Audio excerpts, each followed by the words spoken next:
আসসালামু আলাইকুম। হ্যালো ব্যাংকার ভাই বোনেরা, আশা করছি সকলে ভালো আছেন। আমি আল্লাহর রহমতে সকলের দোয়ায় ভালো আছি। Welcome to my channel JTC learning academy. আজকে ৯৮তম ব্যাংকিং প্রফেশনাল এক্সাম এবিবি এর risk management in financial institution সাবজেক্টের একটি ম্যাথ সলিউশন করে দেখাবো। অঙ্কটি কোশ্চেন নং ৮-এর সিতে এসেছিল। খুবই সহজ অঙ্ক, লিভারেজ রেশিও ক্যালকুলেশন। আশা করছি সকলের খুবই ভালো লাগবে। খুবই ছোট একটি অঙ্ক, সকলকে দেখার জন্য অনুরোধ জানাচ্ছি। আসসালামু আলাইকুম। কোশ্চেন নং ৮-এর সিতে ডেটা দেওয়া আছে। Based on the following information of A bank, please calculate the leverage ratio for 2019 and 2020 and make your comments on the adequacy of the ratios. এখানে ফিগারগুলো কুটিতে দেওয়া আছে। এখানে টায়ার 1 ক্যাপিটাল দেওয়া আছে 2019 সাল ৩,৫০০ কোটি টাকা, আর হচ্ছে 2020 সালে আছে 2,750 কোটি টাকা। টোটাল অ্যাসেট দেওয়া আছে 50,000 কোটি টাকা 2019 সালে, আর 2020 সালে আছে 45,000 কোটি টাকা। আর টোটাল লিভারেজ রেশিও এক্সপোজার আছে 65,000 কোটি টাকা, আর হচ্ছে 2020 সালে লিভারেজ রেশিও এক্সপোজার আছে 60,000 কোটি টাকা। এই ডেটাগুলো ব্যবহার করে আমাদেরকে লিভারেজ রেশিও 2019 এবং লিভারেজ রেশিও 2020 বের করতে হবে। এই ডাটাগুলো ব্যবহার করে, খুবই ছোট অঙ্ক। এখন আমরা লিভারেজ রেশিও সূত্র অ্যাপ্লাই করব। এখন আমরা অঙ্কটির মূল সলিউশন শুরু করছি। লিভারেজ রেশিও সূত্র আমরা জানি, লিভারেজ রেশিও সমান tier 1 capital divided by total leverage ratio exposure. এখন লিভারেজ রেশিও 2019 এবং লিভারেজ রেশিও 2020 বের করতে হবে। জাস্ট এই ডেটাগুলো আমাদের বসিয়ে দিলে অঙ্কটি হয়ে যাবে। Leverage ratio for the year 2019, এখানে টায়ার 1 ক্যাপিটাল ছিল আমাদের 3,500 কোটি টাকা।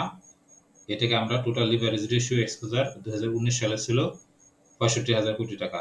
তাহলে 3,500 কোটিকে 65, মানে টায়ার 1 ক্যাপিটাল 3,500 কোটি টাকা, এটাকে আমাদের টোটাল লিভারেজ রেশিও 65,000 কোটি টাকা দিয়ে ভাগ দেওয়া হয়েছে।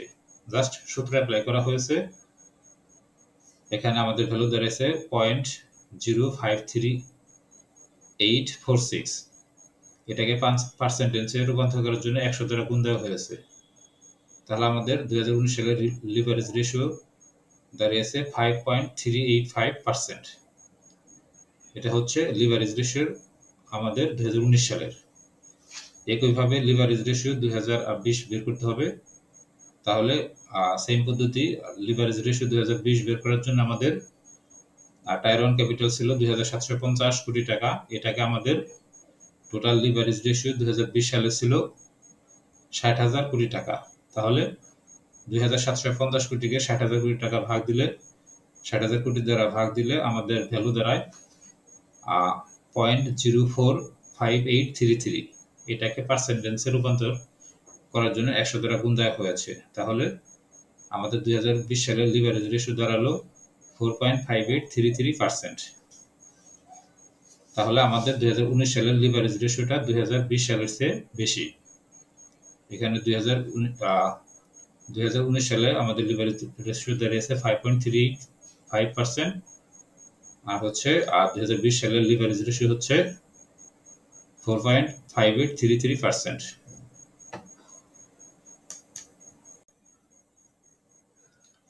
আমরা ক্যালকুলেশন করে leverage ratio for the year 2019 পেয়েছি 5.385%, আর leverage ratio for the year 2020 এটা পেয়েছি 4.5833%। অর্থাৎ the leverage ratio 2019 is greater than the leverage ratio for the year 2020. তাহলে আমাদের গাইডলাইন অনুযায়ী কমেন্টসে বলা হয়েছে a leverage ratio of 5% or higher is generally considered or accepted for adequate leverage ratio for the bank. তার মানে leverage রেশিওটা আমাদের মিনিমাম 5% থাকতে হবে বা তার চেয়ে বেশি থাকতে হবে। তাহলে উই হ্যাভ গট 2019 5.38%, 2019 সালে, আর 2020 সালে পেয়েছি হচ্ছে 4.5833%। অর্থাৎ 2019 সালের লিভারেজ রেশিওটা 2020 সালের চেয়ে বেশি। যেহেতু 2020 সালের লিভারেজ রেশিও 5%-এর নিচে ছিল, তার মানে এটা আমাদের অ্যাকসেপ্টেবল নয়। And that's why the condition of leverage ratio 2020 was not good or acceptable or be considered. And that's why the leverage ratio for the year 2019 is accepted. I think you understood. এখানে মূল বিষয় হচ্ছে leverage রেশিওটা আমাদের 5% বা তার চেয়ে বেশি থাকতে হবে, অর্থাৎ 5%-এর যদি নিচে হয় সেটা আমাদের গ্রহণযোগ্য বা অ্যাকসেপ্টেবল হবে না। তাই আমাদের লিভারেজ রেশিও 2019 সালের লিভারেজ রেশিও আমাদের হচ্ছে 5%-এর উপরে, অর্থাৎ financial condition and leverage ratio 2019 is above 5%, and that's why leverage ratio 2019 is accepted.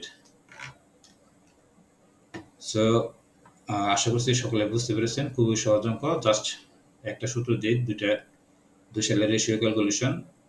অঙ্কটি আসলে 7 থেকে 8 মার্কসের অঙ্ক, 5 থেকে 7 মিনিটের একটি অঙ্ক। অঙ্কটি যদি অ্যান্সার করতে পারেন সুন্দর মতো, বা এই ফর্মুলাটি একটু মনে রাখতে হবে, আর ডেটা দেখলে আপনার বুঝতে সহজ হবে। তো যদি পরীক্ষা আসে সকলেই যদি অ্যান্সার করেন তাহলে পরীক্ষা পাস করে ইজি হবে। সেই সাথে অঙ্ক যেটি আসুক, যদি আপনি অঙ্ক অ্যান্সার করতে পারেন তাহলে আপনার পরীক্ষা পাস করা সহজ হবে, এবং সেই সাথে ঠিক আছে যদি অ্যান্সার করতে পারেন তাহলে যেহেতু 45 পাস মার্কস, পাস করা খুবই সহজ হবে। সকলের জন্য শুভকামনা রইল। সকলের পরীক্ষার প্রস্তুতি ভালো হোক। সকলের সুস্বাস্থ্য কামনা করে আজকের মতো বিদায় নিচ্ছি। আসসালামু আলাইকুম।